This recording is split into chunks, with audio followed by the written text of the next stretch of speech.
आग की नदी को पार करने वाले कुंभ की कठिन तपस्या देख। कुंभ ने कौन सी नदी पार की थी पहले? आग की नदी। आग की नदी कब पार की थी कुंभ ने? जब कुंभ को आवे में रख करके पकाया गया था।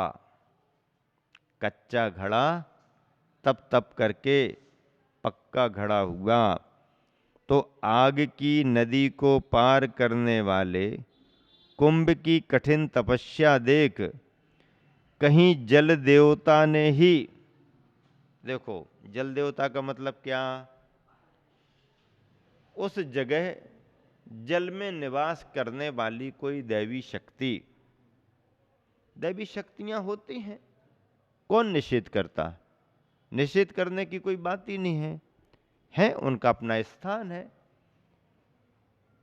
स्थान अलग अलग होते हैं, मंदिरों के आसपास निवास करते हैं, मंदिरों में निवास करते हैं, शून्यागार विमोचित आवासों में निवास करते हैं, बाग बगीचों में निवास करते हैं, पहाड़ पर्वतों पर निवास करते हैं, वृक्षों के कोटरों में निवास करते हैं, जल के अंदर निवास करते हैं, जमीन के अंदर गुफाओं में निवास करते हैं इनके अपने स्थान।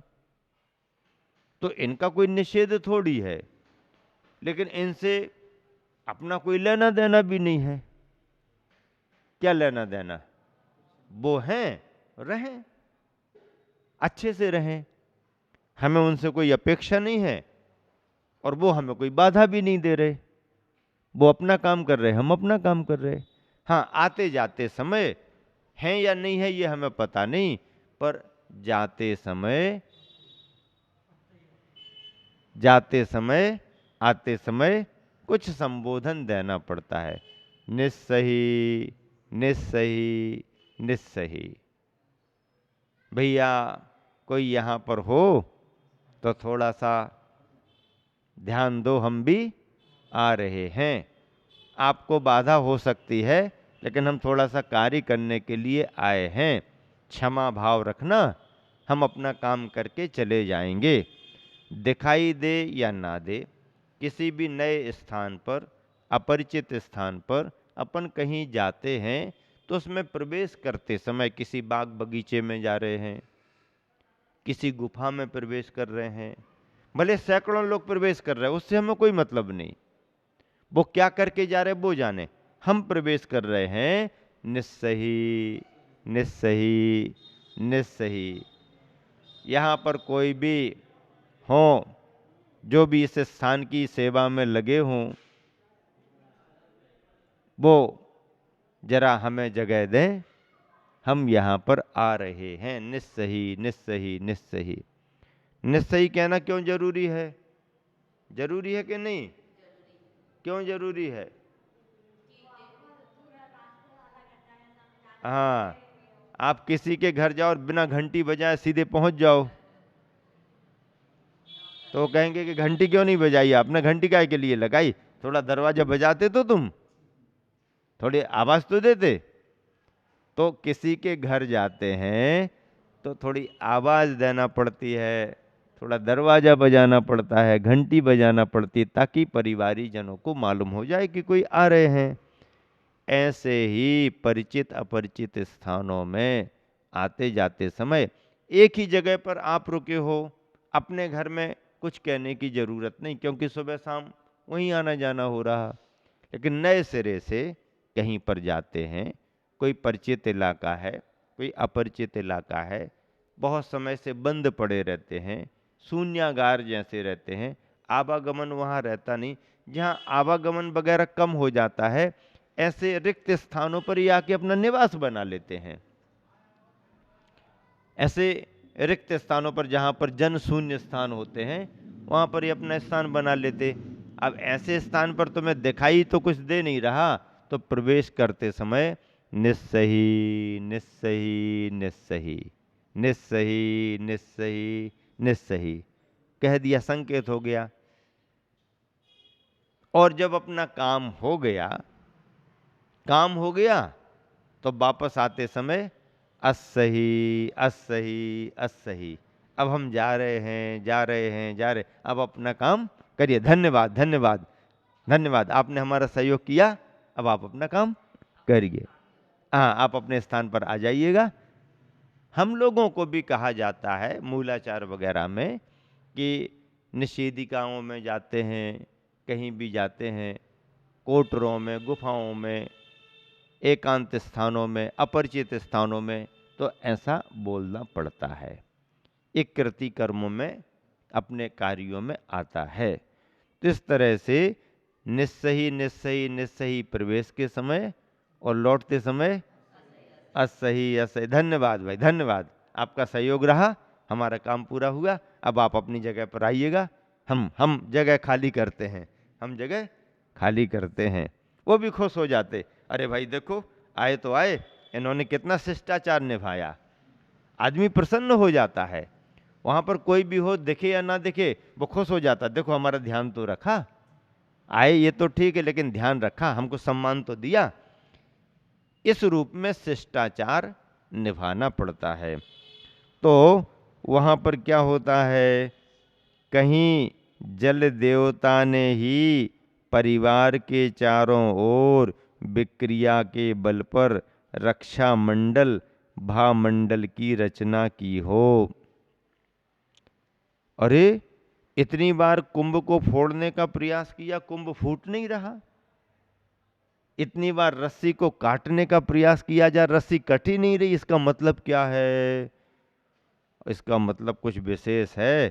क्या हो सकता है? और आग की नदी को पार करने वाले कुंभ की कठिन तपस्या देख कहीं जल देवता ने ही परिवार के चारों ओर विक्रिया के बल पर, जल देवता ने विक्रिया के बल पर रक्षा मंडल भामंडल की रचना की हो। रक्षा मंडल कवच होता है ना, सुरक्षा कवच, सुरक्षा कवच, उसकी ही रचना कर दी हो, ऐसा लग रहा है। इतना करने पर भी यदि कुछ नहीं हो रहा है तो उनको लगा कहीं किसी ने इनके चारों तरफ सुरक्षा कवच लगा दिया है। या यह चमत्कार मत्स्य मुक्ता का भी हो सकता है। जो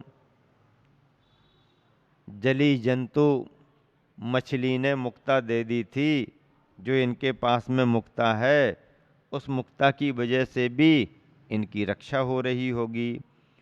कुछ भी हो, क्या कुछ भी हो, अब आतंकवाद को, कुछ भी हो, अब आतंकवाद को स्वपक्ष का पराजय, अपने पक्ष का पराजय निकट लगने लगा।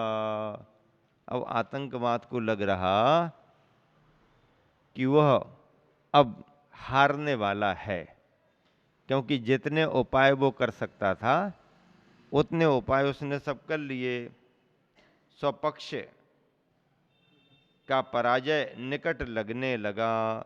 साथ ही साथ उसके मन में पर पक्ष का सदाशय भी प्रगटने लगा। अब लगने लगा उसको, और भैया मैं जिन्हें कुछ और समझ रहा था, ये परिवार तो कुछ और है। अन्यथा इतना करने के बाद भी ये सुरक्षित कैसे रह पाते? हमने इतने उपाय कर लिए, फिर भी इनका कुछ नहीं बिगड़ रहा।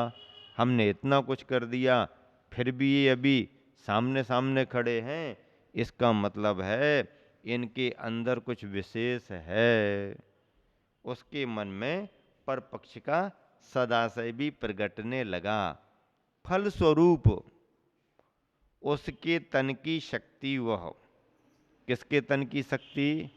आतंकवाद के तन की शक्ति, वह कुंभ सहित परिवार को अदेशक भाव से देखने लगी। अब भैया जब ऐसा लगने लगा कि इनका कुछ विशेष है और हम सारे प्रयास करने के बाद भी सफल नहीं हो पा रहे, तो अब वह उस परिवार को, कुंभ के साथ परिवार को देख करके अदेशक भाव से देखने लगा। अदेशक का मतलब क्या? अदेशक, अदेशक भाव मतलब ईर्षा का भाव, ईर्षा का भाव। डाह है, असूया, असूया कहते हैं।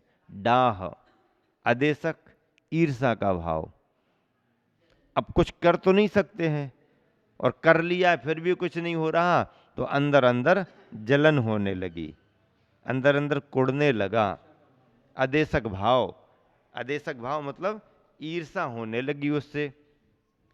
उसके मन की शक्ति वह अपने आप को क्रोधानल से सेंकने लगी। अब उसकी मन की जो शक्ति थी और क्रोध अनल में जल जल कर, जैसे कहते ना, तो क्रोध अनल से सेंकने लगी। और उसकी वचन शक्ति तो, उसकी वचन शक्ति तो पूरे माहौल के सामने अपने घुटने टेकने लगी। अब बोलते ही नहीं बन रहा, क्या बोले। बढ़ चढ़ करके तो आया था, रौबीला गर्वीला होकर के आया था, ताकतवर बन करके आया था, लेकिन यहाँ तो सब कुछ करने के बाद भी उसको सफलता नहीं मिली। और परिवार अपने सदाशय भाव से अभी भी खड़ा हुआ है। उसकी वचन शक्ति तो पूरे माहौल के सामने अपने घुटने टेकने लगी, परंतु उसकी वंचन शक्ति वह अभी मिटी नहीं है। वंचन, वचन बोलने की शक्ति, और वंचन, वंचन यानी वंचना, ठगना। वंचन भाव का मतलब है ठगने का भाव। वंचक होता ना, ठगी, ठगी को वंचक कहते हैं, तो वंचन यानी ठगने का भाव। परंतु उसकी वंचन शक्ति वह अभी मिटी नहीं है। ज्यों की त्यों बलवती वही पुरानी टेक लगी है। ज्यों की त्यों बलवती वही पुरानी टेक लगी है। ये सब तो हो गया, लेकिन ये तो सब हो गया, पर उसकी जो अभी अंदर अंदर अंदर अंदर ठगने की वृत्ति है, वो अभी ज्यों की त्यों बनी हुई है। तभी तो फिर क्या होता है, आतंकवाद अपने हाथों में एक ऐसा जाल ले। अब देखो, आतंकवादी दल अपने हाथों में एक ऐसा जाल ले जिसमें बड़ी बड़ी मछलियां अनायास फंस सकती हैं। क्या? आतंकवाद अपने हाथों में एक ऐसा जाल ले जिसमें बड़ी बड़ी मछलियां अनायास फंस सकती हैं। परिवार के ऊपर फेंकने को हैं, परिवार को के ऊपर फेंकने को हैं। अब आतंकवादी दल ने इतना सब होने के बाद भी अपने ठगने की वृत्ति को कायम रखा, और सोच रहा है किसी भी तरह से इस परिवार को चपेट में ले लेना चाहिए। अंतिम उपाय उसने क्या निकाला? अंतिम उपाय उसने निकाला कि एक ऐसा जाल ले जिसमें बड़ी बड़ी मछलियां अनायास फंस सकती हैं, परिवार के ऊपर फेंकने को है। अब इस जाल में ही परिवार को फंसा लो। कि धरती के उपासक पवन से यह देखा नहीं गया। पहले जल देवता ने सहयोग कर दिया, अब पवन देवता आ गया। सभी तरह के देवताओं को इसमें स्थान मिल गया। धरती के उपासक पवन से यह देखा नहीं गया। और क्या, जब जाल फेंक दिया परिवार के ऊपर फंसाने के लिए, तो हवा से ये देखा नहीं गया। तो क्या होता है? और क्या, प्रलय का रूप धरता है पवन। किसका रूप धारण करता है पवन? प्रलय का। ऐसा क्यों हुआ? ऐसा इसलिए होता है कि धर्मात्मा को संकट आ सकते हैं। अशुभ कर्म की तीव्रता में परेशानियां आ सकती हैं। आती हैं, आती नहीं होती तो महापुरुषों का जीवन कथानक ऐसा कैसे मिलता। बड़े बड़े पुण्यशाली सलाका पुरुषों को भी आपत्तियां विपत्तियां आ जाती हैं। नारायण जैसे पदवी के धारी श्री कृष्ण को भी अपने जीवन में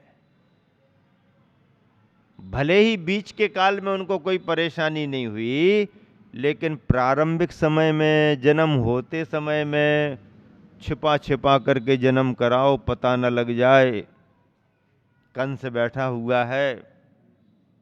जन्म हो गया तो किसी को सूचना न मिले, चुपचाप ले जाओ, नहीं तो शिशु सुरक्षित नहीं रहेगा। 3 खंड के स्वामी बनना है और छिपा छिपा करके ले जा रहे हैं। पुण्य तो सत्ता में था, लेकिन परेशानियां भी तो आईं और जन्म हो गया, ठाट बाट से जीवन निकला, और जब आखिरी समय आया तो भी कितनी बड़ी परेशानियां पांडवों को आई, श्री कृष्ण को आई, आती हैं।